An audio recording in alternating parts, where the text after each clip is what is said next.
Good morning, all of you. Very good morning, all. Good morning, Aryan. Good morning, Devang. Aslesa, Swayam, Yogeshwari. Good morning, Arya. Good morning, Riya. Very good morning, all. Good morning, खुशी. Yes. Okay students, तो चलो आज का session हम लोग start कर रहे हैं। काफ़ी इंटरेस्टिंग और वंडरफुल सेशन आज होने वाला है। मींस अब तक के जो भी हम पढ़े हैं उसमें प्रीवियस ईयर में जो भी क्वेश्चंस आए होंगे, ठीक है, उन क्वेश्चंस का जो भी एनसीईआरटी बेस्ड क्वेश्चन है उन क्वेश्चंस का हम लोग क्या करने वाले हैं, प्रैक्टिस करने वाले हैं। काफ़ी अच्छे क्वेश्चंस और काफ़ी हेल्प मिलेगी इन क्वेश्चंस के डिस्कशन से आप लोगों को। तो विदाउट डिले किए जल्दी से आज के सेशन में हम लोग स्टार्ट करते हैं। गुड मॉर्निंग मंजरी, गुड मॉर्निंग आस्था, गुड मॉर्निंग समृद्धि। ओके बेटा, चलो तो स्टार्ट कर रहे हैं आज का सेशन। और इसमें प्रीवियस ईयर के जो क्वेश्चंस है वो आज के इस सेशन में हम लोग देखने वाले हैं। ओके, तो स्टेप बाय स्टेप हम चलेंगे, कुछ भी जल्दी नहीं करनी है। आंसर्स आप लोगों को भी देने हैं और साथ ही साथ हम लोगों को यहाँ पे जो भी डाउट्स एंड क्वेरीज हैं वो भी सॉल्व करना है।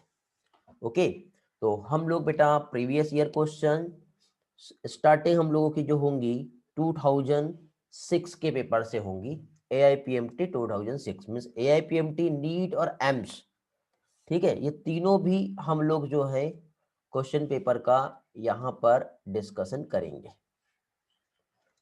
ओके, स्ट्रेंथ कितना हो गया अभी हम लोगों का, 33। ओके, चलो तो स्टार्ट करते हैं। बाकी लोग आ रहे हैं तो उनका वेट नहीं करते हम, फाइनली हम लोग स्टार्ट कर लेते हैं। बाकी जिन लोगों को आना है वो तो आ ही जाएंगे।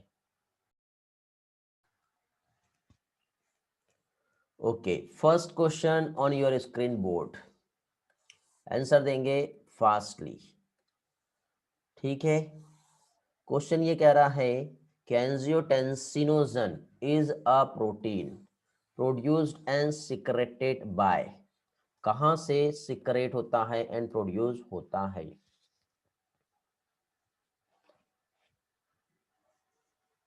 रिया बेटा, एंजियोटेंसिनोजन की हम बात कर रहे हैं। बाकी लोग नो बेटा, सुमित नो, अथर्व क्या कर रहे हो ये, एंजियोटेंसिनोजन की बात हो रही है बेटा यहाँ पर। एंजियोटेंसिनोजन ये एक प्रोटीन है, ये लीवर सेल से आएगा ना बेटा, liver cell, macula densa cell नहीं आएगा, एंडोथेलियम सेल्स भी नहीं आएगा, जक्स्टाग्लोमेरुलर सेल्स तो रेनिन सिक्रेट कर रहा था। क्या सिक्रेट कर रहा था, रेनिन। तो angiotensinogen is a protein complex जो कि लीवर सेल्स इसे बनाती है। समझ गए, एक छोटी सी गलती। AIPMT 2006 में क्वेश्चन पूछा हुआ है बेटा, और जनरली आपको भी मालूम है आपका 2022 में जो एग्जाम होगा वो टोटल NCERT बेस्ड होगा। ओके, और जो यहाँ पे हम लोग सिलेबस स्टडी कर रहे हैं वो NCERT को बेस मानते हुए ही कर रहे हैं, ठीक है। थोड़ा सा एक्स्ट्रा हम किसी किसी टॉपिक में 2% और किसी में हम 20% चले जाते हैं, तो इतना ही हमें जाना है, इससे ज़्यादा नहीं जाना है, समझे। और यही आपको हेल्प करेगा आगे अच्छा स्कोर करने में।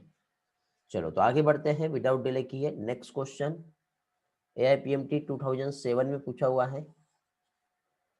पर्सन जो कि लॉन्ग हंगर स्ट्राइक पर है और उसको सिर्फ पानी दिया जा रहा है, सिर्फ पानी दिया जा रहा है, तो क्या कंडीशन बनेगी।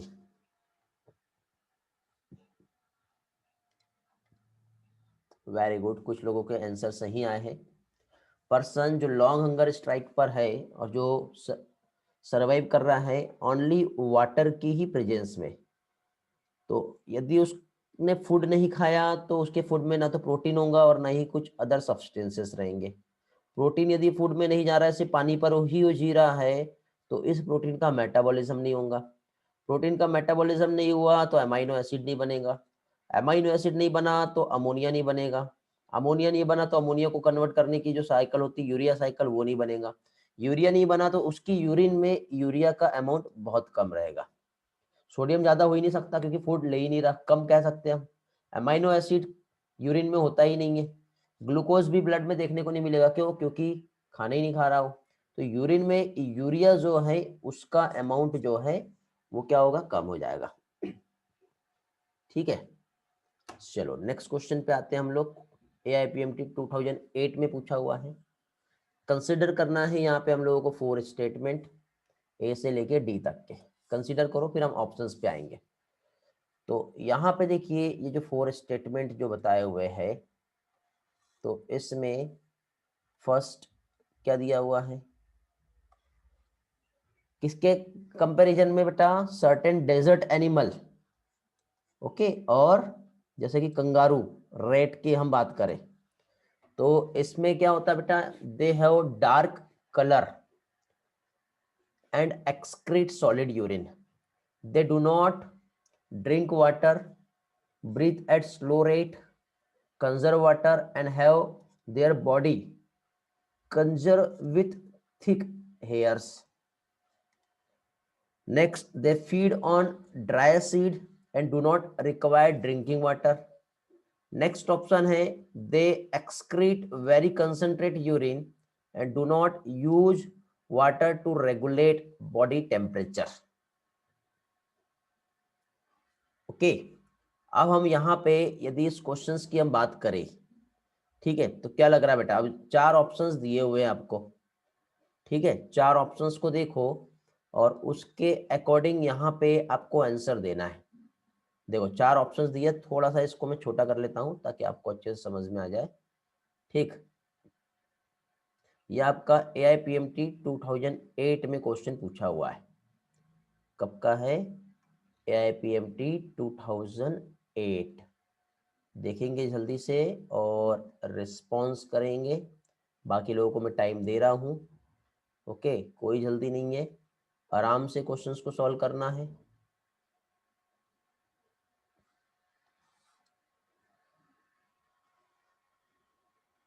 नहीं बेटा, आर्यन आप सही हो, अथर्व, अथर्व ने आंसर दिया है। हाँ बेटा अथर्व आप भी सही हो। बाकी लोग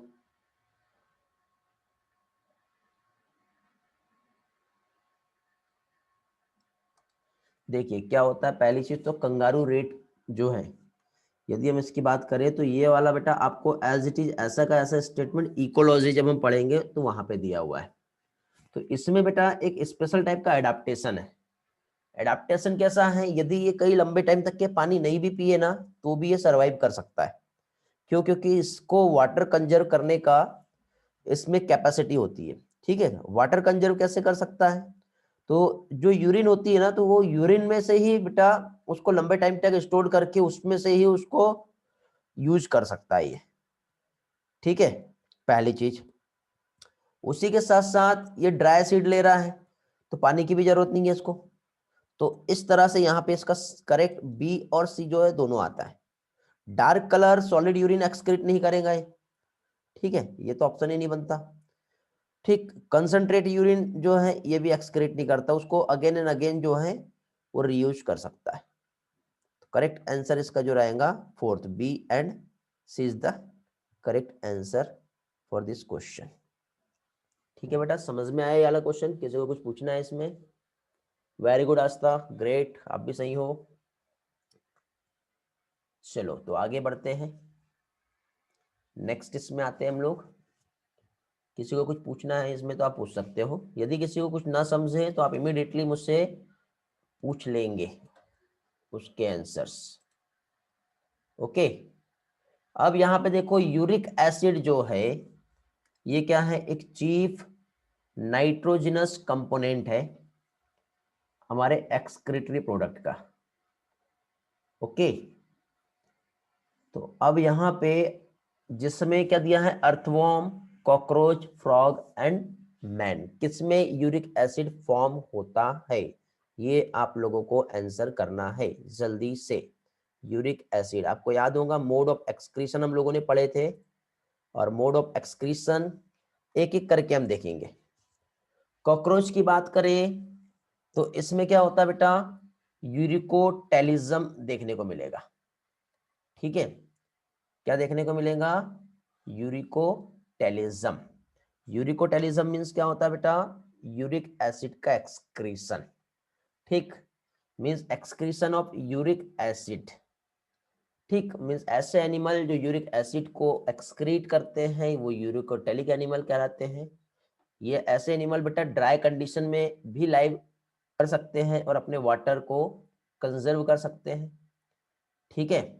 और जनरली इनका जो सिंथेसिस जो होता है वो क्या है? क्रिस्टल फॉर्म में यूरिक एसिड, अमोनिया से, अमोनिया से क्या करते हैं? ये क्रिस्टल फॉर्म में यूरिक एसिड को एक्सक्रीट करते हैं, फॉर्म करते हैं, मींस यूरिक एसिड के क्रिस्टल्स। जनरली ये नॉन टॉक्सिक होते हैं और वाटर में भी इनसॉल्युबल होते हैं। अब बॉडी से बाहर निकालना है तो लिक्विड फॉर्म में नहीं, एक पेस्ट के फॉर्म में जो है बाहर निकालते हैं। लेकिन generally most of the insect जो है इसमें ही आते हैं, जैसे कि कॉकरोच हो गया। फिर यहाँ पे लैंड रेप्टाइल्स की हम बात करें, लिजर्ड और स्नेक्स और बर्ड्स, ये भी जो है यदि हम देखें तो इसी में आते हैं, समझ गए। बट हम मेन की बात करें तो कैसे होता है बेटा? यूरिया एक्सक्रीट होता है।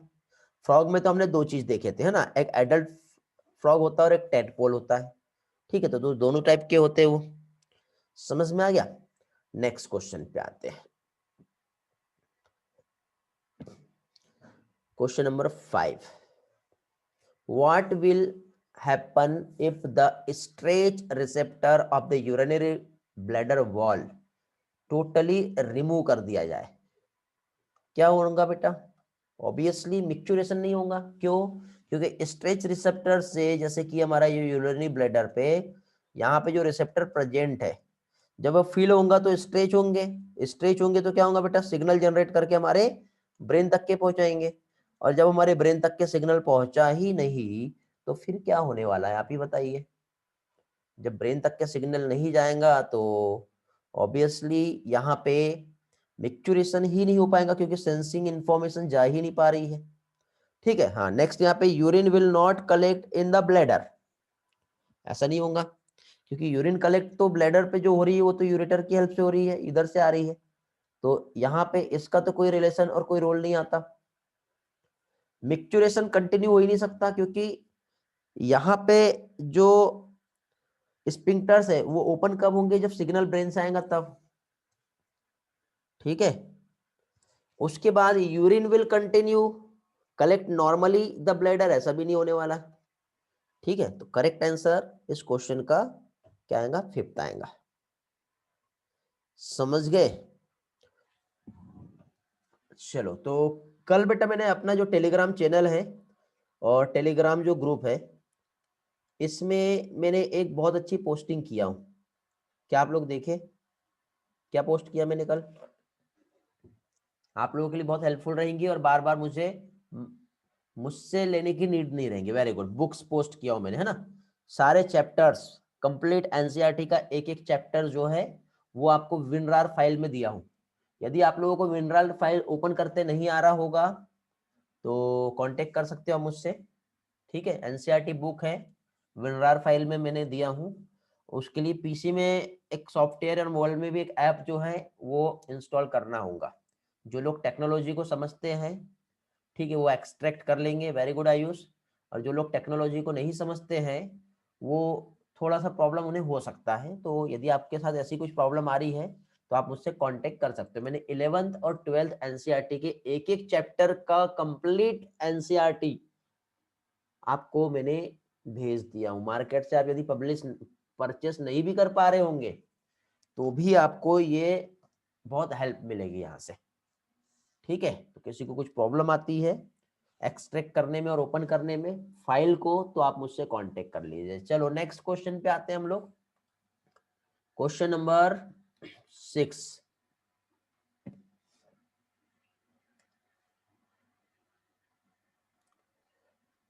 AIPMT 10 तक के पहुंच गए हम लोग, है ना।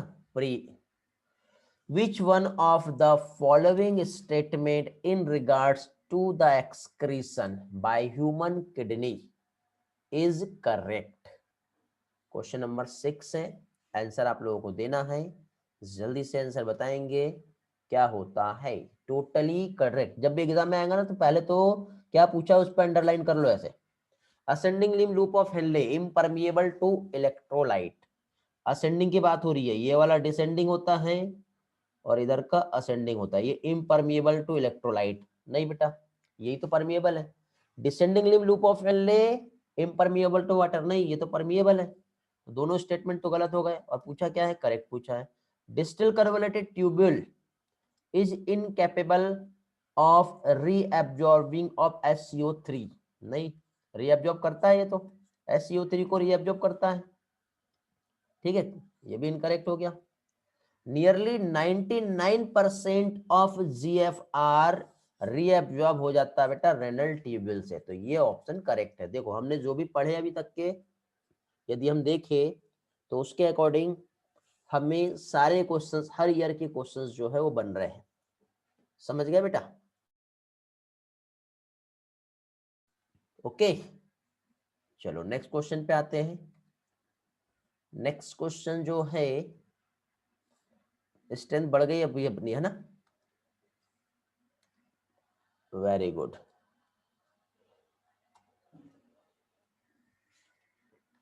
ओके ग्रेट, चलो तो आगे बढ़ते हैं। Question next, the principal nitrogenous excretory compound in human is synthesize. इसका आंसर जल्दी से बताएंगे क्या होगा। Liver but eliminate mostly through the kidney, kidney eliminate mostly through the liver, kidney as well as eliminate by kidney, in liver also eliminated by same through the bile। क्या आएगा इसका आंसर, जल्दी से आप लोग मुझे एक्सप्लेन करेंगे,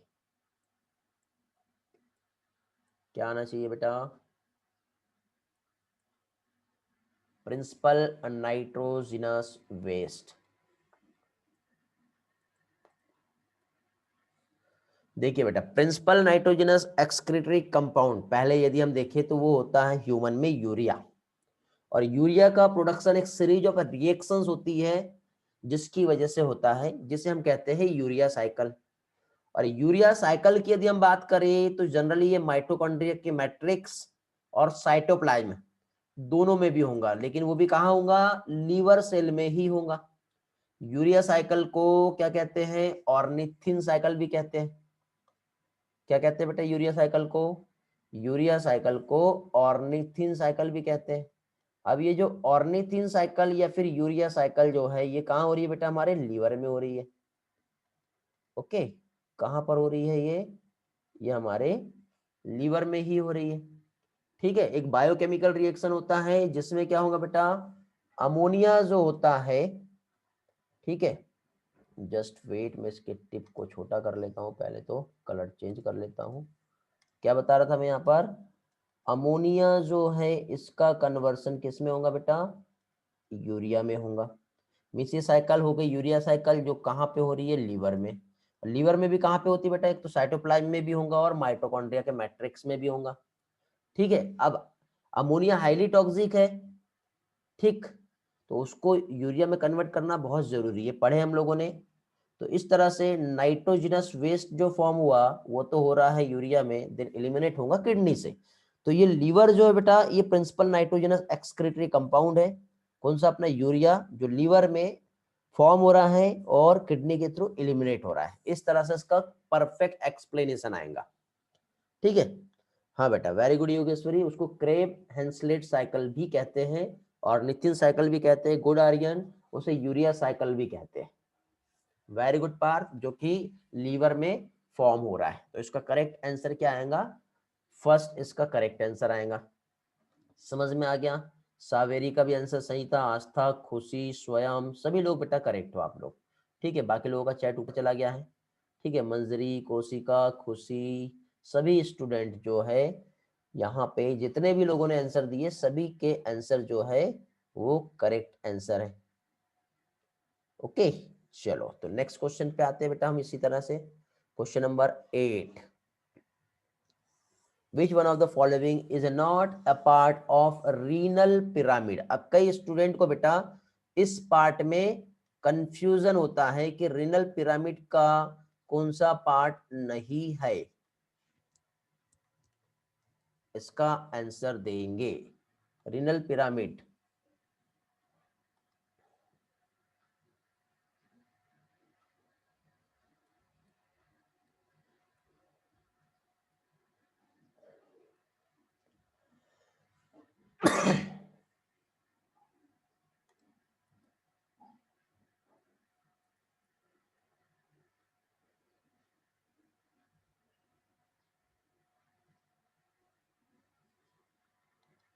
ओके वेरी गुड, कई स्टूडेंट का आंसर मिल गया है।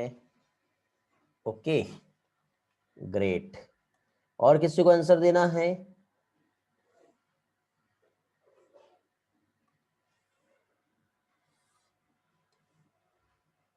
चलो वन बाय वन सभी के आंसर्स देखते हैं क्या क्या मिला।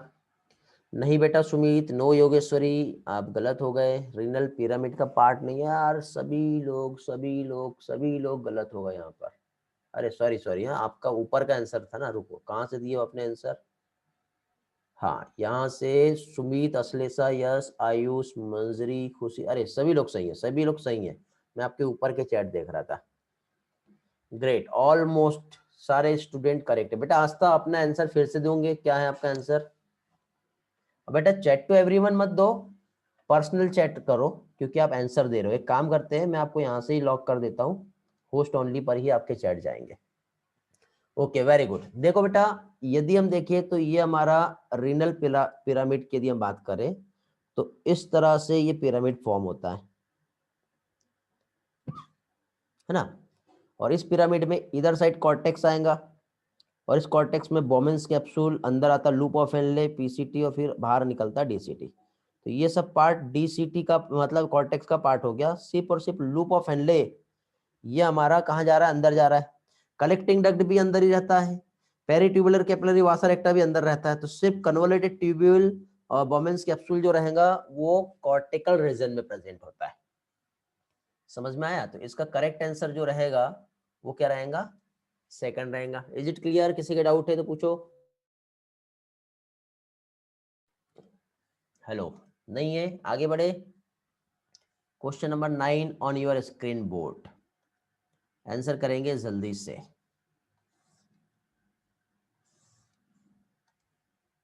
क्वेश्चन काफी लेंदी है, आराम से पढ़ना है, अच्छे से समझना है, और फिर आप लोगों को यहाँ पर आंसर देना है।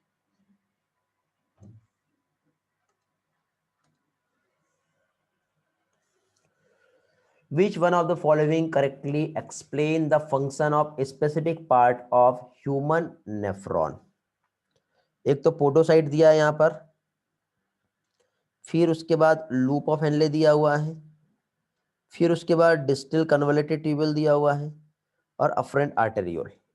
क्या बोला है? करेक्ट एक्सप्लेन, मतलब उसके फंक्शंस हो सकते हैं। तो देखो पोडोसाइट जो है बेटा एक माइन्यूट स्पेस जो है जिसे स्लिट पोर कहते हैं ये बनाता है, जिसकी वजह से ब्लड का फिल्ट्रेशन होता है, और ये बोमेंस कैप्सूल में ही होता है। ओके, सेकेंड ऑप्शन है most of the reabsorption of major substances from GFR, loop of Henle में नहीं होता है। ओके हाँ, ये तो सही लग रहा है हमको फर्स्ट वाला। लूप ऑफ हेनले में सिर्फ और सिर्फ वाटर और सॉल्ट का ही रीअब्जॉर्प्शन होगा, वाटर का ही रीअब्जॉर्प्शन होगा, है कि नहीं? बट मोस्ट रीअब्जॉर्प्शन यहाँ पे नहीं हो रहा, ये गलत हो गया। डीसीटी में पोटेशियम रीअब्जॉर्ब नहीं हो रहा था, सिक्रेट हो रहा था। ठीक है, ion into the surrounding blood capillary नहीं। अफरेंट आर्टेरियोल जो है carry the blood away from the glomerulus towards the renal vein, नहीं, इफरेंट होता है वो। करेक्ट ऑप्शन इसका फर्स्ट ही है। और हमेशा याद रखना बेटा, क्या बोला? करेक्टली जो पूछा है उस पर पहले तो अंडरलाइन कर लो, पूछा क्या है, तो आपसे एग्जाम में गलती नहीं होगी। ठीक है, ये ट्रिक आप लोगों को याद रखनी है क्वेश्चंस को सॉल्व करने का। तो 9 क्वेश्चंस जो है इसका करेक्ट आंसर जो है फर्स्ट आता है। Question number 10, uricotelic mode of passing out nitrogenous waste is found in, इसका आंसर बताएंगे क्या आ रहा है। Uricotelic mode of passing, uricotelic mode of passing, very very important part है बेटा ये। कब का ये हमारा, कहाँ पे चल रहे हैं हम लोग, किधर चला गया, sorry sorry sorry, just wait.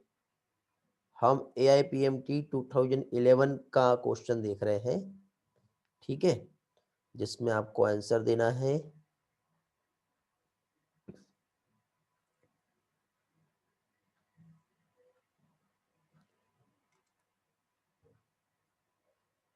चलो कई स्टूडेंट के आंसर आ गए हैं।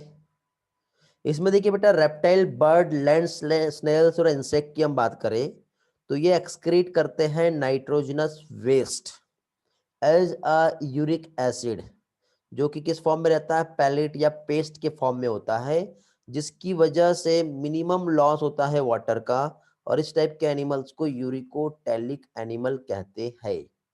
तो क्वेश्चन नंबर 10 का करेक्ट आंसर जो है क्या आएगा, फर्स्ट। ठीक है, रेप्टाइल बर्ड्स। इसके अलावा और क्या आएगा बेटा, लैंड स्नेल्स की हम बात करें और इंसेक्ट की हम बात करें तो वो सारे, एनालिड्स इसमें नहीं आता है, एम्फीबियन इसमें नहीं आता है, एम्फीबियन इसमें नहीं आता, लेकिन बाकी सारे हाँ वो यूरिकोटेलिक मोड ऑफ एक्सक्रीशन बताएंगे। Next question, question number 11, which one of the following statement correct with respect to kidney function. इसका आंसर देंगे मुझे जल्दी से,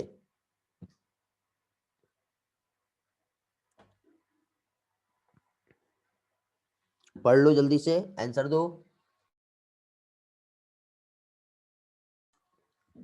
क्या दिया है, when someone drink lots of water, ज्यादा पानी पिएंगे तो क्या होगा बेटा, एडीएच क्या करेगा, एडीएच का रोल क्या होगा वहां पर, ज्यादा पानी पिएंगे तो सप्रेस कर देता है, एडीएच रिलीज होता है and is suppressed, ADH release is suppressed. Exposure to cold temperature stimulate ADH release. Increase in glomerular blood flow stimulate formation of angiotensin 2. During summer when body loses lots of water by evaporation, the release of ADH is suppressed. अब ये थोड़ा सा आपको confuse कर सकता है ये question, ठीक है, बट आपको यहाँ पे समझना है कि पूछा क्या है, ठीक है। देखिए पहली चीज तो हम जानते हैं, थोड़ा कंसेप्ट समझेंगे, एंटी डायूरेटिक हार्मोन की हम बात करें, इसे हम क्या कहते हैं बेटा, साथ ही साथ वैसोप्रेसिन भी कहते हैं, ठीक है। क्या करता है ये, ब्लड वेसल्स को प्रेस करता है, डायूरेसिस को प्रिवेंट करता है, मतलब इंक्रीज करेगा रीएब्जॉर्प्शन, जैसे कि फॉर एग्जांपल ये हमारा बोमेंस कैप्सूल हो गया इस तरह से, तो ये हमारा जो लास्ट वाला पार्ट है कलेक्टिंग डक्ट, और ये हमारा डिस्टल कन्वोल्यूटेड ट्यूब्यूल, यहां से वाटर के रीअब्जॉर्प्शन को बढ़ा देता है, समझे। तो अब यहाँ पे इसका रिजल्ट क्या है, वाटर का रीअब्जॉर्प्शन बढ़ गया तो जीएफआर जो है वो भी बढ़ जाता है, और कोई पर्सन यदि ड्रिंक कर रहा है लॉट्स ऑफ वाटर तो रिक्वायरमेंट रहेगा उसके ज्यादा से ज्यादा एब्जॉर्प्शन ऑफ वाटर, ठीक। तो अब मुझे बताओ, यदि हम ज्यादा पानी पी रहे हैं तो उसका एब्जॉर्प्शन ऑफ वाटर ज्यादा चाहिए या कम चाहिए, बताओ। ऑब्वियसली कम चाहिए ना, नीडी नहीं है, उसको तो डाइल्यूटेड पास करना है, तो एडीएच का रिलीज बढ़ेगा या फिर कम होगा, बताओ। कम हो जाएगा, तो करेक्ट आंसर क्या होगा, एडीएच रिलीज सप्रेस हो रहा है, ठीक है। यहां पे देखो गर्मी के टाइम पे एडीएच रिलीज सप्रेस हो गया तो प्रॉब्लम आ जाएगी, यहां पे तो एडीएच रिलीज सप्रेस नहीं होना चाहिए, ज्यादा आना चाहिए। कोल्ड टेम्परेचर पे एडीएच रिलीज का कोई रिलेशन ही नहीं है, ठंडी में हमको पानी नहीं चाहिए ज्यादा, गर्मी में पानी ज्यादा चाहिए तो ज्यादा एडीएच चाहिए, ठंडी में पानी नहीं चाहिए तो एडीएच की जरूरत ही नहीं है, लेकिन पानी हम ज्यादा भी पी रहे तो भी एडीएच की जरूरत नहीं है। फिर increase GFR blood flow stimulate the formation, इसका कहीं से कहीं तक के रोल इस क्वेश्चन में नहीं है। समझ में आ गया, क्वेश्चन 11 जो है ट्रिकी क्वेश्चन है बेटा, काफी अच्छा क्वेश्चन है और इंपॉर्टेंट है, आपने जो पढ़े उसके कंसेप्ट को समझने के लिए ये वाला क्वेश्चन आप लोगों के लिए बहुत ही इंपॉर्टेंट है। किसी को नहीं समझा होगा तो पूछ सकते हो, यदि समझ में आ गया होगा तो हम आगे बढ़ेंगे।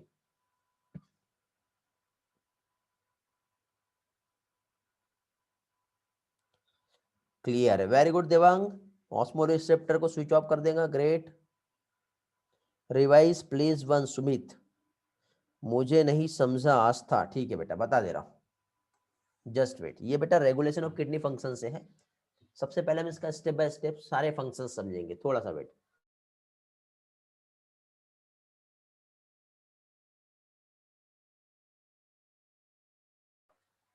देखिए यहां पे क्या चीज पूछी गई है, उसके पहले यहां पे आप लोगों को एंटी डाययूरेटिक हार्मोन सिक्रेट कैसे होता है और काम कैसे करता है ये मालूम होना चाहिए। तो देखो बेटा, जैसे कि सपोज ये हमारा किडनी है, इस किडनी में यहाँ पे ये रीनल पिरामिड है, इसमें हमारा नेफ्रॉन प्रेजेंट है। कैसे? यदि ये पिरामिड इस तरह से है तो बोमेंस कैप्सूल इधर आएगा और ये अंदर जाके इस तरह से आएगा। तो अब हम नेफ्रॉन का यदि हम डायग्राम बनाएं तो इस तरह से हम लोगों ने नेफ्रॉन का डायग्राम का स्टडी किया है। ठीक है, ये हो गया पहले बोमेंस कैप्सूल, फिर प्रॉक्सिमल कन्वोल्यूटेड ट्यूब्यूल, फिर प्रॉक्सिमल कन्वोल्यूटेड ट्यूब्यूल के बाद लूप ऑफ हेनले आ जाएगा। लूप ऑफ हेनले फिर आगे जा रहा है इस तरह से, तो आगे चल के जब कंटिन्यू होगा तो ये क्या बन गया बेटा, डिस्टल कन्वोल्यूटेड ट्यूब्यूल। और डिस्टल के बाद फिर इधर साइड जो आएगी कलेक्टिंग डक्ट आ जाएगी। ओके, तो अब देखो एंटी डाययूरेटिक हार्मोन जो है ये हमारा हाइपोथैलेमस है और यहाँ पे पिट्यूटरी ग्लैंड है।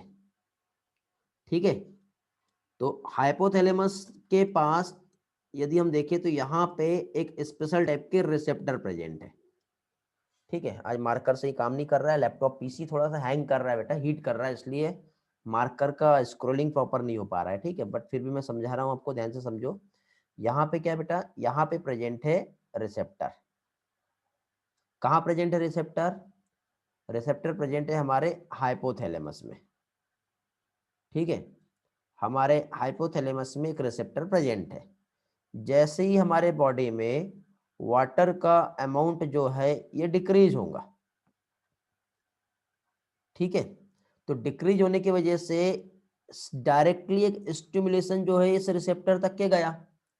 रिसेप्टर में जाके उसने जब सेंस किया तो सेंस करने के बाद उसने हाइपोथैलेमस को एक्टिवेट किया। हाइपोथैलेमस जैसे ही एक्टिवेट हुआ तो ये जो है ये हमारा पिट्यूटरी ग्लैंड है। पिट्यूटरी ग्लैंड एक्टिवेट होगा। जैसे पिट्यूटरी ग्लैंड एक्टिवेट होगा, कौन सा, पोस्टीरियर लोब, तो वो एंटी डायूरेटिक हार्मोन को सिक्रेट कर देगा।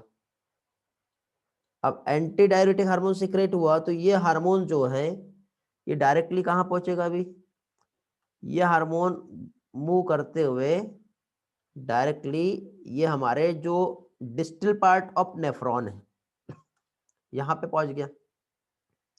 ठीक है, अब डिस्टल पार्ट ऑफ नेफ्रॉन में जैसे ही आया तो यहाँ पे इस जगह पे आके, ठीक है, जितना भी एक्सेस वाटर यहाँ पे प्रेजेंट था उसको खींच लेगा अपने अंदर। कब खींचेगा? जब हमारे बॉडी में वाटर की नीड ज्यादा बढ़ गई है।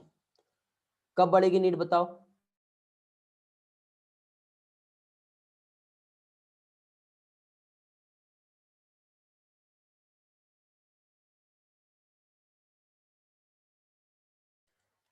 कब बढ़ेगा नीड? जब हम पानी बिल्कुल भी नहीं पिएंगे तब बढ़ेगा। समझ रहे हो? जब हम वाटर का कंजप्शन एकदम से नील कर देंगे उस टाइम पे क्या होगा, हमें पानी ज्यादा चाहिए, प्यास लगेगी, डिहाइड्रेशन हो गया है, तो उस टाइम पे एंटी डाययूरेटिक हार्मोन जो है इसके सप्रेशन को हमें क्या करना पड़ेगा, बढ़ा देना पड़ेगा, मतलब इसके रिलीज होने को बढ़ा देना पड़ेगा। लेकिन यदि हम बहुत ज्यादा पानी पीते जा रहे हैं, पीते जा रहे हैं, पीते जा रहे हैं, तो फिर उस टाइम पे हमें एंटी डाययूरेटिक हार्मोन का नीड है क्या? नहीं, क्योंकि ये क्या कर रहा है, ये हमारे वाटर को रीएब्जॉर्ब कर रहा है। तो रीएब्जॉर्प्शन ऑफ वाटर जो यहाँ पे हो रहा है वो, जब पानी ज्यादा पिएंगे तो उसका नीड नहीं है, पानी नहीं पी रहे तो नीड है। तो अब देखो यहाँ पे ये क्वेश्चन हमें जो है क्या कह रहा है, अब क्वेश्चन को समझते हैं हम लोग। यदि कोई पर्सन बहुत ज्यादा लॉट ऑफ वाटर ड्रिंक कर रहा है तो उस टाइम पे एडीएच की जरूरत है क्या? नहीं है। तो एडीएच का रिलीज होना क्या हो जाएगा, सप्रेस हो जाएगा। सप्रेस मतलब रुक गया। तो ये स्टेटमेंट सही है। लेकिन यदि हम ठंडी में है, आज ठंड का टाइम है, तो आपकी बॉडी को पानी ज्यादा चाहिए ही नहीं, है ना? तो एडीएच का काम क्या है? एडीएच का काम क्या बताओ? पानी कम हुआ तो एडीएच पानी को खींचता है। ठंड के टाइम पे पानी कम होता ही नहीं है बेटा, आप पानी पियो या ना पियो, कोल्ड टेम्परेचर पे एडीएच की जरूरत भी नहीं है ज्यादा। क्यों? क्योंकि वाटर का इवेपोरेशन नहीं हो रहा है, तो बॉडी में सफिशिएंट अमाउंट में वाटर है, तो एडीएच की जरूरत ही नहीं है। यही चीज समर के टाइम पे हम देखिए तो समर के टाइम पे बेटा बॉडी से बहुत ज्यादा, फोर्थ ऑप्शन देख रहे हैं हम लोग, बॉडी से बहुत ज्यादा वाटर लॉस हो जाएगा। ठीक है, किसके थ्रू? इवेपोरेशन के थ्रू, समझ रहे हो? तो ज्यादा होगा तो उस टाइम पे एडीएच सप्रेस होना चाहिए क्या? नहीं बेटा, एडीएच जो है बेटा इसका रिलीज होना सप्रेस नहीं होना चाहिए, एडीएच रिलीज होना चाहिए, ज्यादा एडीएच रिलीज होना चाहिए इस टाइम पे। तो ऑप्शन सारे रॉन्ग है, ऑप्शन सिर्फ फर्स्ट ही सही है यहाँ पर जो दिया हुआ है, रेगुलेशन ऑफ किडनी फंक्शंस के रिस्पेक्ट में सिर्फ और सिर्फ फर्स्ट ऑप्शन ही सही है। अभी समझ में आ गया सभी लोगों को? ऐसा कोई पर्सन अभी भी किसी के डाउट हो? Response me quickly.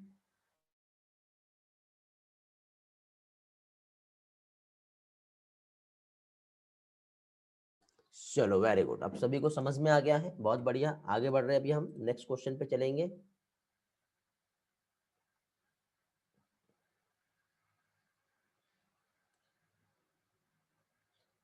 अब हम एम्स 2011 का क्वेश्चन देखेंगे, ठीक है? एम्स 11 में क्या क्वेश्चन पूछा था और देखते हैं कितने स्टूडेंट से इसका आंसर आएगा। Which one of the following is correct regarding the excretion?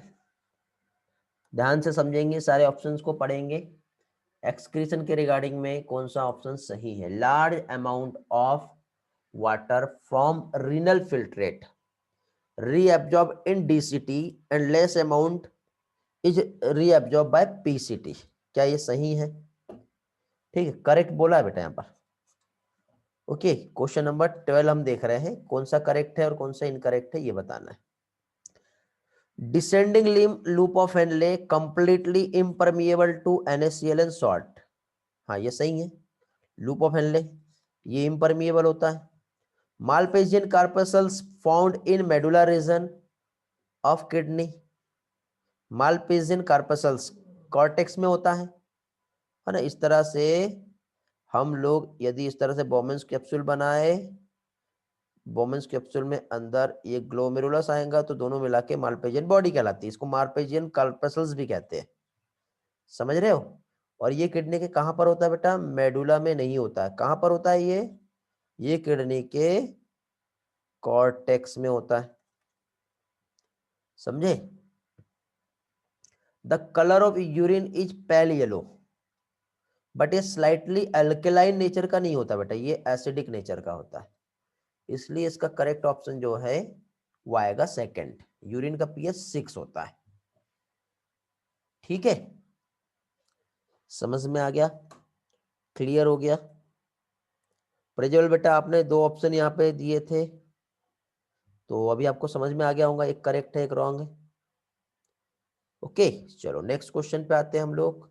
AIPMT pre 2012 में जो हुआ था, maximum amount of electrolyte and water 70 से 80% from the glomerular filtrate is reabsorb which part of nephron. Electrolyte की हम बात कर रहे हैं, तो इलेक्ट्रोलाइट जो है कहां से आएगा? 70 से 80% की बात हो रही है बेटा, 70 से 80%, तो ऑब्वियसली प्रॉक्सिमल कन्वोल्यूटेड ट्यूबुल ही आएगा बेटा इसका आंसर।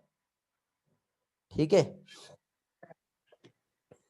मैक्सिमम अमाउंट में पीसीटी में ही होता है। यदि आप बोलोगे कि नहीं सर ऐसा थोड़ी होता है, वहां पे उसने इलेक्ट्रोलाइट और वाटर दोनों भी बोल दिया है। तो असेंडिंग और डिसेंडिंग लूप तो हम कह ही नहीं सकते क्योंकि दोनों अलग अलग चीज है। डीसीटी भी हम नहीं कह सकते। किसी का माइक ऑन हुआ है, ऑफ कर दो बेटा, जब मैं ऑफ करूँ यहाँ से। 42 का स्ट्रेंथ है आज आप लोगों का, है ना? चलो वेरी गुड, ग्रेट। चलो आगे बढ़ते हैं, नेक्स्ट वाला पार्ट हम देखेंगे अभी। नेक्स्ट पोर्शन जो है इसमें ये वाला समझ में आ गया सभी को? क्वेश्चन नंबर 14, जीएफआर जैसे फॉल होगा, ठीक है, तो क्या एक्टिवेट होता है बताएंगे जल्दी से।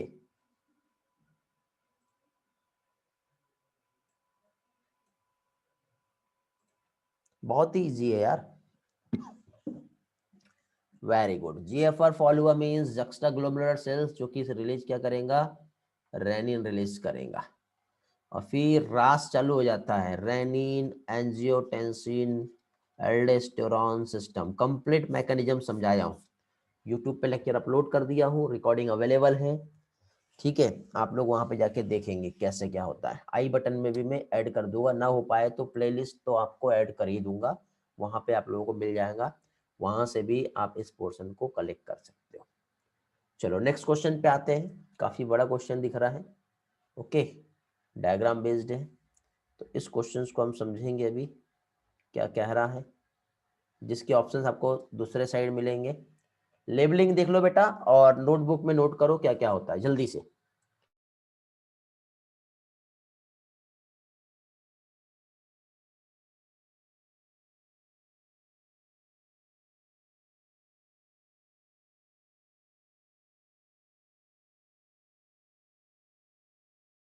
नोट कर लिए।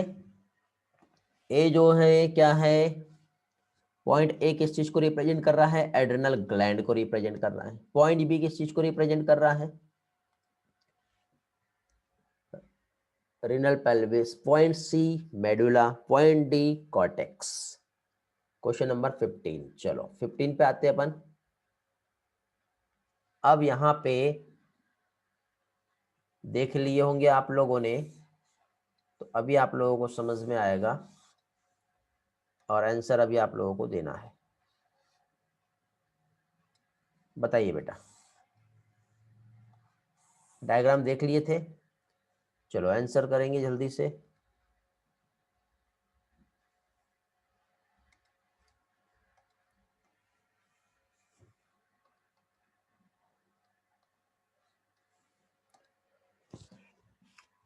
D cortex outer part of kidney do not contain any part of nephron, ऐसा होता नहीं है। ए एड्रिनल ग्लैंड थी, सही है, जो लोकेटेड होता है एंटेरियल पार्ट ऑफ किडनी, चलो सही है, बट सिक्रेट करता है कैटेकोलामाइन विच स्टिमुलेट ग्लाइकोजन ब्रेकडाउन, ऐसा होता नहीं है। होता है क्या कि नहीं होता? अब आपको ये वाला पोर्शन जो है ये कंफ्यूज कर सकता है कि कैटेकोलामाइन क्या है। ठीक है, कैटेकोलामाइन पढ़ेंगे हम लोग आगे आने वाले पोर्शन में। ठीक है, उसमें आपको समझ में आएगा। ठीक है, इसका मैं थोड़ा सा एक्सप्लेनेशन दे रहा हूं। ठीक, pelvis broad funnel shape space होता है inner to hilum, directly connect to the loop of Henle, नहीं ऐसा होता नहीं है। फिर C medulla inner zone of kidney, जहां पे होता है कंप्लीट नेफ्रॉन, ऐसा भी होता नहीं है। ये भी नहीं है, ये भी नहीं है। और cortex do not contain any part of nephron, ऐसा भी नहीं है। मतलब सही ये होगा। ठीक, अब ये सही कैसे होगा? तो पहली चीज तो देखो, एड्रेनल ग्लैंड जो सीक्रेट करता है एड्रेनलिन और नॉन एड्रेनलिन, मतलब इपिनेफ्रिन और नॉर इपिनेफ्रिन, दोनों को मिला के कॉमनली हम कहते हैं कैटेकोलामाइन। पढ़े थे ना हम लोगों ने हार्ट वाले लेक्चर में, याद आ रहा है? जो स्टिमुलेट करता है किस चीज को बेटा, ग्लाइकोजन के ब्रेकडाउन को, तो ये सही है। इसका डिटेल मैकेनिज्म्स जब मैं हार्मोन पढ़ाऊंगा उस चैप्टर में मैं आपको डिटेल में समझाऊंगा स्टेप बाय स्टेप। अभी आप कंफ्यूज हो जाओगे, तो अभी सिर्फ आप याद रख लीजिए कि कैटेकोलामाइन इपिनेफ्रिन और नॉर इपिनेफ्रिन को कहते हैं। ठीक है, किसी की कुछ डाउट है तो यहाँ पे मैं आप लोगों को उसका एक्सप्लेनेशन जो है वो समझा देता हूँ, और नहीं तो फाइनली नेक्स्ट क्वेश्चन पे हम जंप करते हैं। रिस्पॉन्स करेंगे जल्दी से, क्या कहना चाहते हो आप लोग? आगे बढ़े? हेलो, ग्रेट, समझ में आ गया? ओके, चलो आगे बढ़ते हैं, नेक्स्ट इसमें आते हैं। क्वेश्चन 16 AIPMT 2 एम्स में बेटा 13 में पूछा हुआ है, विच of the following statement is correct about excretion. बहुत ही इजी है बेटा, जल्दी से रिस्पॉन्स करेंगे, ये क्वेश्चन भी बहुत इजी है।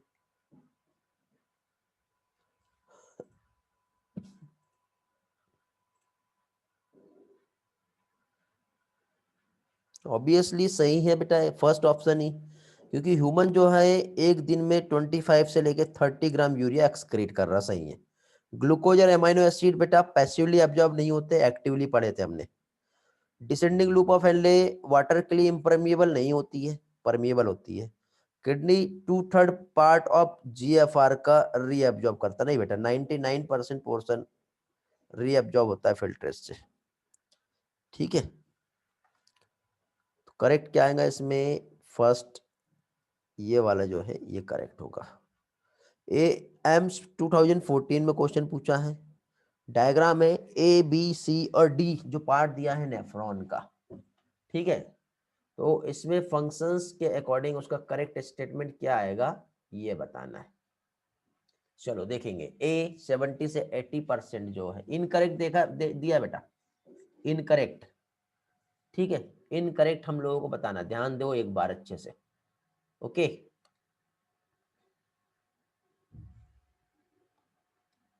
देखेंगे, जल्दी से पढ़ लो, जल्दी से आंसर करो। 70 से 80% यहाँ पे रीअब्जॉर्प्शन होता है, ये सही है। बी परमिएबल टू सॉल्ट, नहीं बेटा, ये सिर्फ वाटर के लिए ही परमिएबल है, सॉल्ट के लिए नहीं है। C selective secretion H+ K+ ion, यहाँ पे होता है सिलेक्टिव सिक्रेशन, सही है। H+ भी आता है, K+ भी आता है यहाँ पर।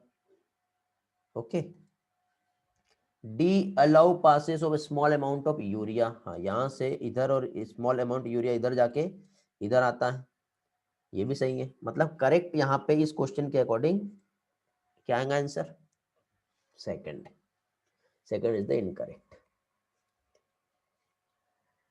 यही पूछा था। हेलो, कॉन्फिडेंट आ रहा है बेटा? अभी ऐसा लग रहा है कि जितना भी हम लोगों ने थ्योरी पढ़े उसके अकॉर्डिंग क्वेश्चंस को देख के आपको समझ में आ रहा है, सॉल्व हो रहा है। कुछ चीजें याद नहीं हुई होंगी, डोंट वरी, नेवर माइंड, वो रिवीजन से याद हो जाएगा। लेकिन कोई ऐसा लग रहा है कि हमें नहीं आ रहा, ऐसा कुछ फीलिंग तो नहीं आ रही है? देखो बेटा, ये प्रीवियस ईयर में क्वेश्चन पूछे हुए हैं, इसके अलावा कुछ और भी क्वेश्चंस रहते हैं, बट एनसीईआरटी बेस्ड क्वेश्चन हम ले रहे हैं, और ऐसे ही क्वेश्चंस आपको 2022 में आएंगे। इसके बाहर नहीं जाना है, जो मैं प्रैक्टिस ले रहा हूं वो सफिशियंट है, वही इंपॉर्टेंट है। हम नीट, एम्स, AIPMT जो होता था पहले, उसके क्वेश्चंस देख रहे हैं, और जो हम लोगों ने अभी तक पढ़े उसको कंपेयर कर रहे हैं कि क्वेश्चंस के अकॉर्डिंग हमें समझ रहा है या नहीं समझ रहा। यदि आपको ऐसा लग रहा है कि क्वेश्चन जाना पहचाना है, आप कनेक्ट कर पा रहे हो, तो सारा लेक्चर आपको समझा है। यदि आप कनेक्ट नहीं कर पा रहे हो तो फिर आपको बेटा ऑल रिकॉर्डिंग अवेलेबल है, एक बार फिर से सारा रिवीजन करना जरूरी है फिर। ठीक है, तो रिवाइज करो फिर, यदि ऐसी प्रॉब्लम आ रही है तो, और नहीं आ रही है तो फिर बहुत बढ़िया, वेल डन फिर। चलो नेक्स्ट क्वेश्चन पे आते हैं, क्वेश्चन नंबर 18, आंसर देंगे जल्दी से। क्या कह रहा है question, removal of proximal कन्वॉल्यूटेड tubule from the nephron will result in more concentrate urine, no change the quality and quantity, फिर no urine formation and more diluted urine। PCT को यदि रिमूव कर दिया गया तो क्या होगा? PCT,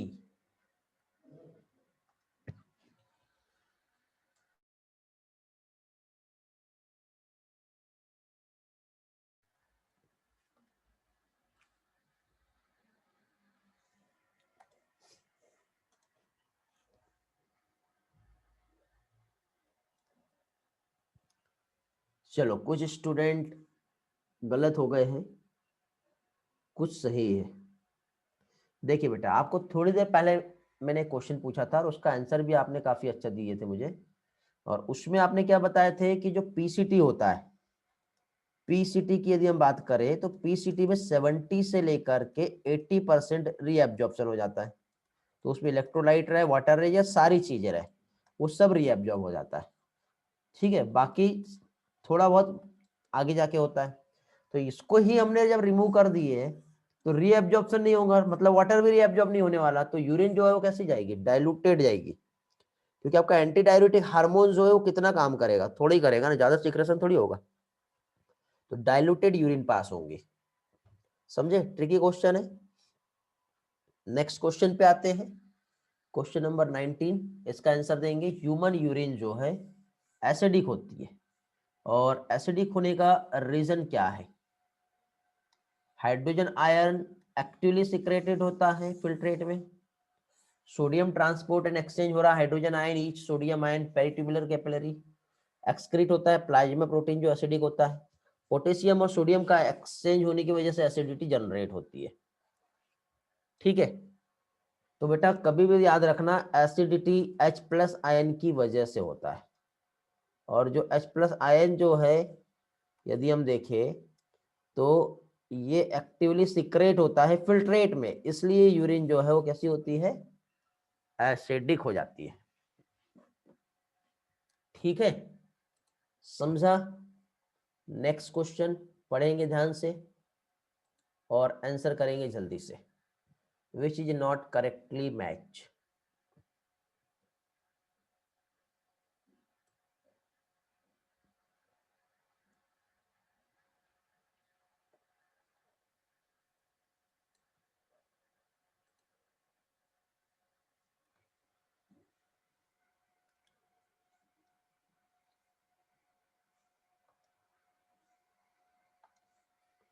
लूप ऑफ हेनले, इसका रोल है कंसंट्रेशन ऑफ यूरिन, पहला।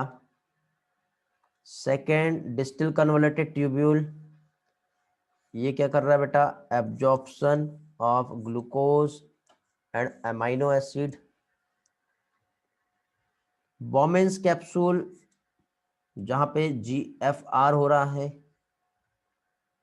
और उसके बाद फिर लास्ट जो आप लोगों को यहाँ पे दिया हुआ है क्या चीज, कलेक्टिंग डक्ट जो मेंटेन कर रहा है interstitial osmolarity.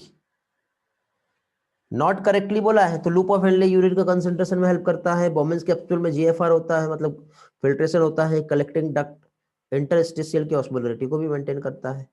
But distil convoluted tubule में ग्लूकोज अमाइनो एसिड का एब्जॉर्प्शन नहीं होता है। वो कहां होता है बेटा, प्रॉक्सिमल कन्वोलेटेड ट्यूब्यूल में होता है। समझ गए। चलो नेक्स्ट क्वेश्चन पे आते हैं। Due to which reason defect in kidney okay lead to anaemia. क्या हुआ मार्कर यार, ये 1 मिनट कुछ तो प्रॉब्लम आया।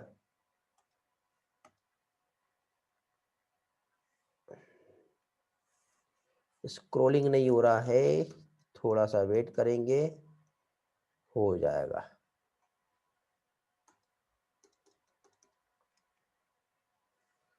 कहाँ पहुंच गए, आई डोंट नो।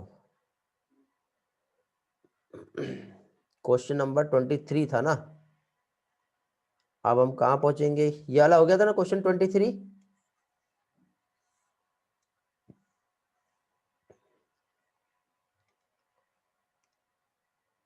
क्वेश्चन 23 हो गया क्या बेटा, थोड़ा सा PC में प्रॉब्लम आ रहा है।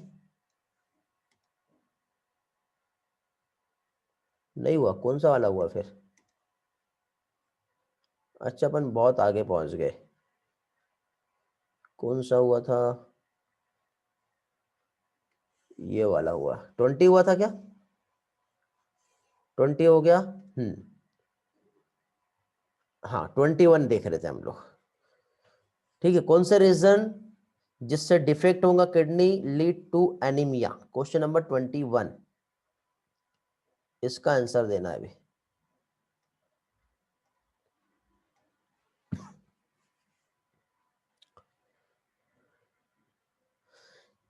नहीं बेटा, विटामिन B12 से परनीसियस एनीमिया होता है, और रेडियोज विटामिन B12 हमारे डाइजेस्टिव सिस्टम डिसऑर्डर में आएगा। किडनी में डिफेक्ट हुआ तो एरिथ्रोपोइटिन नहीं आएगा। समझे, ट्रिकी क्वेश्चन है यार, आप भूल गए, मैंने आपको एरिथ्रोपोइटिन बताया था ना, किडनी से सिक्रेट होता है, और ये नहीं आया तो RBC नहीं बनेगी, नहीं बनी तो तब एनीमिया होगा। समझे, बाकी और किसी भी चीज का कोई रिलेशन नहीं है यहाँ पे, डायरेक्ट टू डायरेक्ट रिलेशन है 21 क्वेश्चन का ऑप्शन 1 से। अब आपको समझ में आ गया होगा क्या चीज थी। ओके, ये एम्स 15 में पूछा था बेटा। चलो नीट फेज 2 फेज में हुई थी 16 में, 1 और 2। फेज 1 का क्वेश्चन देखेंगे, फिर हम फेज 2 पे आएंगे। ओके, चलो तो फर्स्ट जो है क्या दिया यहाँ पर, in mammals which blood vessels would normally carry largest amount of urea। ये भी मैंने आप लोगों को जब पढ़ाया था थ्योरी तब समझाया था। ठीक है, चलो इसको डायग्रामेटिकली समझते हैं एक और बार। देखिए बेटा, यदि हम देखें तो ये हमारा जो है ये स्टमक हो गया, और इसके बाद ये वाला जो पार्ट है ये हमारा इंटेस्टाइन हो गया। फिर ये जो है ये लीवर है, इस लीवर के जस्ट नीचे यहाँ पे जैसे किडनी आएगा। तो सबसे ज्यादा यूरिया जो रहेगा वो कहाँ पे होगा? तो यदि हम यूरिया की बात करें, ठीक है, और सबसे ज्यादा यूरिया जो है कहाँ पे प्रेजेंट होगा, देखे तो सबसे ज्यादा यूरिया जो प्रेजेंट होना चाहिए, क्योंकि देखो सबसे पहले तो देखो ये जो फूड है इंटेस्टाइन से लीवर में गया, यहाँ पे यूरिया साइकिल हुई, यूरिया साइकिल तो ये हिपैटिक पोर्टल वेन से गया, तो अभी यूरिया नहीं बना, यूरिया तो यहाँ पे बनेगा लीवर में, और हिपैटिक वेन की हेल्प से ये जाएगा हमारे हार्ट में। ठीक है, समझे? फिर वो रीनल वेन की हेल्प से किडनी में आएगा इधर। तो सबसे ज्यादा जो जहां बन रहा है वहां पे रहेगा। तो कहाँ बन रहा है बेटा? लीवर में बन रहा है, तो हिपैटिक वेन में सबसे ज्यादा रहेगा। ओके, तो करेक्ट आंसर इसका जो रहेगा वो थर्ड आएगा। ये फेज 1 में पूछा था। फेज 2 में the part of nephron involve in active reabsorption of sodium, sodium के एक्टिव रीएब्जॉर्प्शन में नेफ्रॉन का कौन सा पार्ट जो है काम करता है? Very good, distal convoluted tubule, sodium potassium pump होता है वहां पे, याद है? Very good. तो ये था आपका क्वेश्चन नंबर 23। चलो वापस से आते हैं, अब बाकी के क्वेश्चन देखेंगे। क्वेश्चन नंबर M16 का क्वेश्चन है बेटा। 24 क्वेश्चन जो है ये हम देख रहे हैं। 65 to 70% रीअब्जॉर्प्शन जो कि पीसीटी में हो रहा है, रीनल ट्यूब्यूल में। तो कौन सा स्टेटमेंट इसमें करेक्ट होगा? ग्लूकोज अमाइनो एसिड रीअब्जॉर्ब होगा जो कि एक्टिव प्रोसेस से हो रहा है, ग्लूकोज और सर्टेन ऑर्गेनिक न्यूट्रिएंट रीअब्जॉर्ब हो रहा है जो पैसिव होगा, CO2 H2O रीअब्जॉर्ब होगा बाय एक्टिव प्रोसेस, अमोनिया और हाइड्रोजन रीअब्जॉर्ब होगा बाय पैसिव प्रोसेस। फर्स्ट ही आंसर आएगा बेटा, समझे? Glucose and amino acid reabsorb by active process. Devang का 23 नंबर डाउट है। ठीक है, बाकी लोगों के लोगों के अभी तक सारे क्लियर है। ठीक है बेटा, 23 मुझे देवांग ये बताओ, आपने मेरा लेक्चर अटेंड किए हो इंट्रोडक्टरी पार्ट? वहां पे समझाया मैंने, डिटेल में समझाया अच्छे से।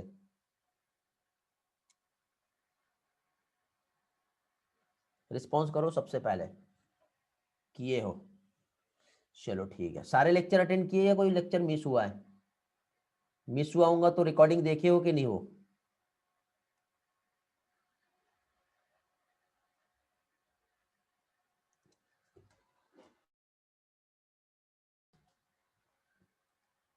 सारे किए? चलो ठीक है, ओके। मैं इसलिए पूछ रहा हूँ कि मुझे कहाँ से समझाना है वो मुझे मालूम होना चाहिए ना। आप किए हो लेक्चर या नहीं किए हो उसके अकॉर्डिंग मैं आपको समझाऊंगा। ठीक, सुमित बेटा 70 to 80% पीसीटी में होता है, ठीक है, बट क्वेश्चन ने आपको ट्विस्ट करके कंफ्यूज करने के लिए 65 से 70% दे दिया। तो कितना भी परसेंट रहे, बाकी सारे थोड़ी हो रहे, सिर्फ एक ही तो होगा। ठीक है, ग्लूकोज अमाइनो एसिड ही रिएब्जॉर्ब होता है और एक्टिव प्रोसेस से होता है, ऐसा है वो। ठीक है देवांग बेटा, आपको थोड़ी देर में समझा रहा हूँ, उस क्वेश्चन पे आते हैं हम लोग। थोड़ा सा वेट करो, पहले 2 क्वेश्चन देखते हैं और फिर हम वहां पे पहुंचते हैं।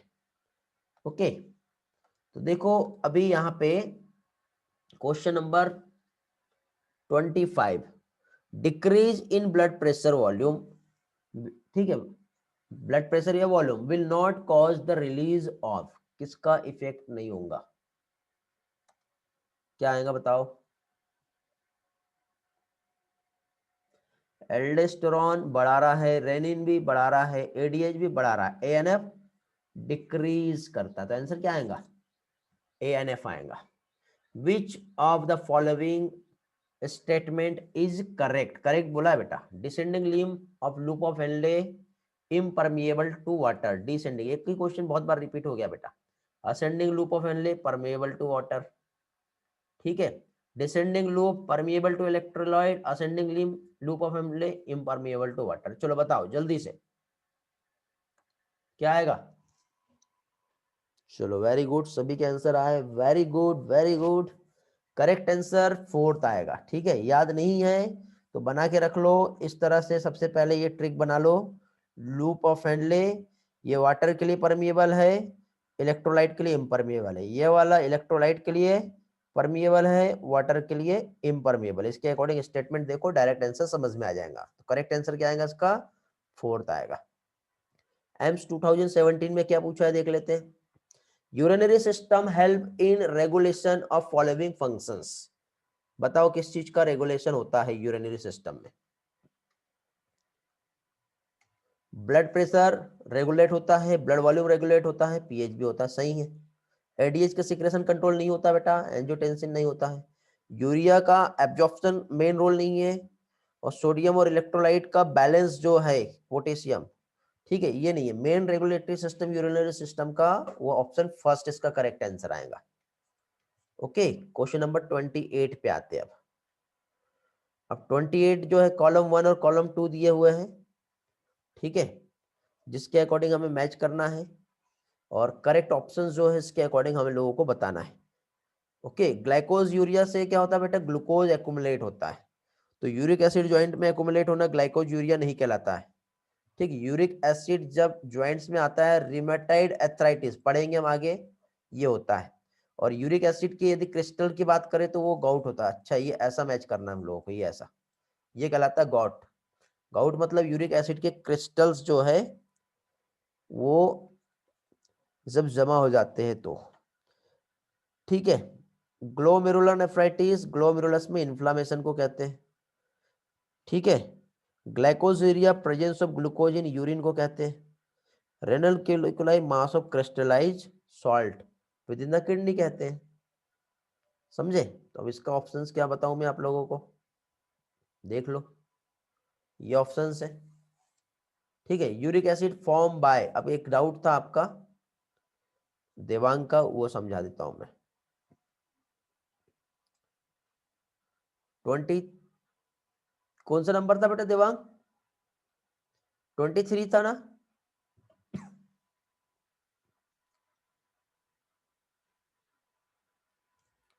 देवांग कौन सा नंबर बोले थे आपने, 23। ओके, 23 समझा दे रहा हूं मैं। देखो क्या है यहाँ पे, 23 में क्या बोला है, the part of nephron involve in active reabsorption of sodium is. Sodium का एक्टिव रीअब्जॉर्प्शन नेफ्रॉन के किस पार्ट में होगा, ठीक। अब देखो कैसे होता है, ये बेसिक कंसेप्ट वाले लेक्चर्स में मैंने इसके कुछ कंसेप्ट समझाया हूं, ठीक है। आपको याद नहीं आ रहे हैं, हम अभी इसको समझेंगे। अब क्या होता है देखो, जैसे कि फॉर एग्जांपल ये हमारा बोमेंस कैप्सूल हो गया, प्रॉक्सिमल कन्वोलेटेड ट्यूब्यूल, फिर उसके बाद डिस्टल कन्वोलेटेड ट्यूब्यूल, उसके बाद फिर इधर हमारा कलेक्टिंग डक्ट। अब इसके बाद देखो क्या होता है, यहाँ पे ये हमारा ब्लड वेसल्स है, क्या है हमारा, यहाँ पे ब्लड वेसल्स है। ओके, अब ब्लड वेसल्स पे यदि हम आए तो क्या बोल रहे हो आप, सर ऑप्शन 4 करेक्ट रहेगा, 23 का, 23 का फोर्थ ऑप्शन करेक्ट रहेगा। पीसीटी होगा, डीसीटी कैसे, PCT part of nephron involve in active reabsorption, हाँ एक्टिव बोला है ना, इधर साइड तो पैसिव होगा, डीसीटी में पैसिव होता है। मैंने आपको सी बता दिया क्या,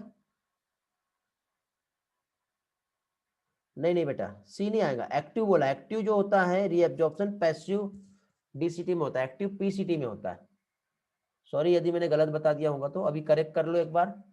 वेरी गुड बेटा देवांग, आपने रिमाइंड करा दिए, ठीक है। अभी क्लियर हो गया, पीसीटी में बेटा एक्टिव रीअब्जॉर्प्शन होता है, हमने एनसीईआरटी स्टेटमेंट में भी पढ़े हैं, लास्ट लेक्चर में मैंने समझाया भी था आप लोगों को।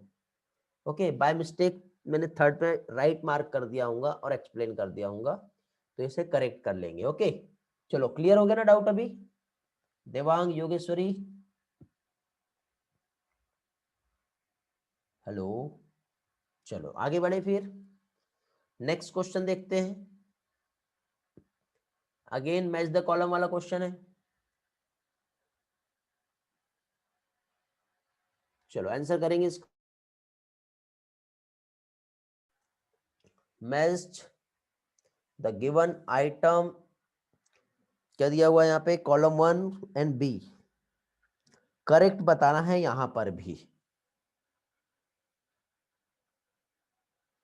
Ultra filtration loop of Henle में हो रहा है क्या? नहीं, तो ए तो इनकरेक्ट हो गया। सेकेंड आंसर देंगे, कंसेंट्रेशन ऑफ यूरिन यूरेटर में होता है क्या?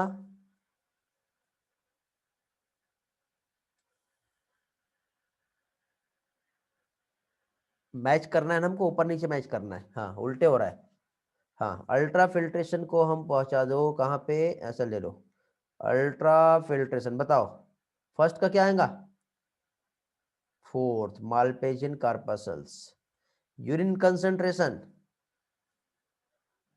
किधर गया? Loop of Henle, PCT. हाँ, ट्रांसपोर्ट ऑफ यूरिन, अब इसका वो मैच द कॉलम वाला ऑप्शन कहीं और है इसलिए गड़बड़ हो रहा है। ट्रांसपोर्ट यूरिन यूरेटर में होगा, storage of urine urinary bladder में होगा। ठीक है, इस तरह से आंसर आएगा। ओके चलो वेरी गुड, नेक्स्ट क्वेश्चन पे आते हैं। क्वेश्चन नंबर 30 देखेंगे अभी। ऑलमोस्ट आप लोगों का टाइम हो गया वैसे भी। ओके, क्वेश्चन 30 जो है आंसर करेंगे इसका। यूरिक एसिड जो है ये किसके हेल्प से फॉर्म होता है और कैसे फॉर्म होता है बताओ, क्या होता है बेटा uric acid?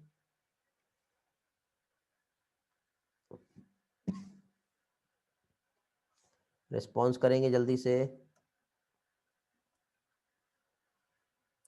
Uric acid are form bye,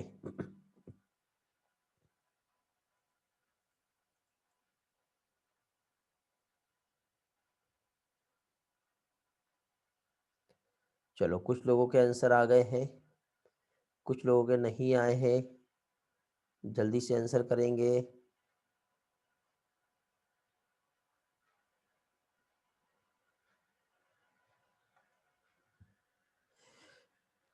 देखिए अब ये इसमें कुछ भी ऐसा समझने वाला नहीं है, हमें मालूम है यूरिक एसिड एक नाइट्रोजनस वेस्ट प्रोडक्ट है।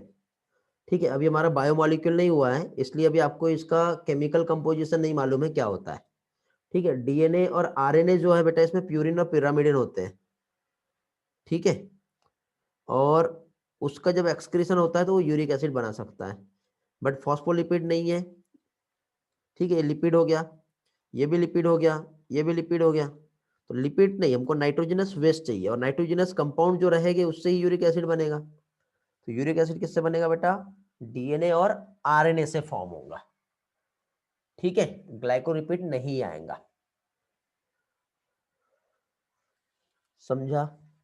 तो ये था बेटा कुछ पास्ट ईयर के क्वेश्चंस हम लोगों ने देखे हैं। ठीक है,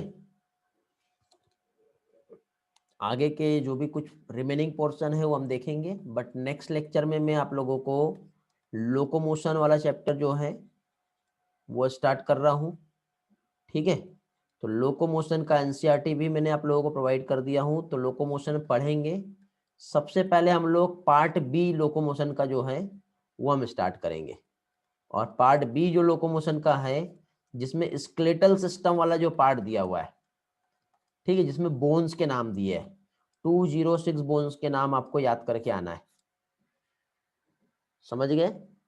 206 बोन्स दी है, वो आप लोगों को याद करके आना है, पढ़ के आना है। ओके, संडे का जो टेस्ट है उसमें एक्सक्रीशन नहीं आ रहा है। शेड्यूल मिल गया ना आपको? शेड्यूल में एक्सक्रीशन दिया है क्या? नहीं है। ठीक है, तो नहीं आ रहा है। ठीक है, एक्सक्रीशन का एक टेस्ट आपका अलग से होगा।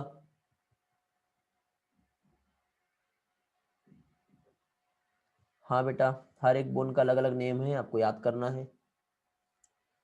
चलो, तो आज का लेक्चर हम यहीं पे कंप्लीट करेंगे, ठीक है। क्वेश्चंस जितना इम्पोर्टेंट पार्ट था वो हम लोग डिस्कस कर चुके हैं, तो आगे का जो पोर्शन है वो हम लोग नेक्स्ट इसमें देखते हैं, ठीक है।